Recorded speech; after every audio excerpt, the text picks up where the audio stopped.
நரி, சிங்கம் மற்றும் மாடுகளும். ஒரு பசுமையான புல்வெளியில் 4 மாடுகள் வாழ்ந்து வந்தன. அவை எப்போதும் ஒன்றாகவே இருக்கும். ஒன்றாக புல் மேயும், ஒன்றாக விளையாடும், ஒன்றாக ஓய்வெடுக்கும். அருகிலிருந்த காட்டில் ஒரு பசித்த சிங்கம் வாழ்ந்து வந்தது. அது மாடுகளை பார்த்து, இவற்றில் ஒன்றையாவது பிடித்து சாப்பிட வேண்டும் என்று நினைத்தது.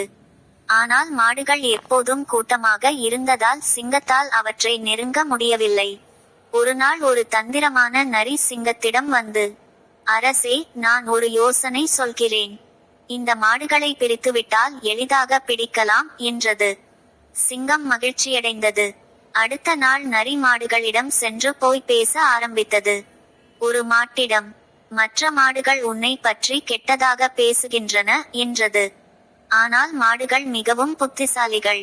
அவை ஒன்றாக சேர்ந்து, நரி நம்மை பிரிக்க முயற்சி செய்கிறது என்று புரிந்து கொண்டன. உடனே அவை ஒருவர் மேல் ஒருவர் நம்பிக்கை வைத்தன.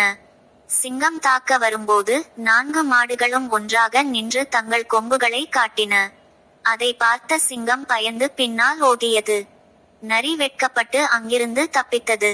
மாடுகள் மகிழ்ச்சியுடன் ஒன்றாக வாழ்ந்தன. கதை நெறி: ஒற்றுமையாக இருந்தால் எந்த ஆபத்தையும் வெல்லலாம்.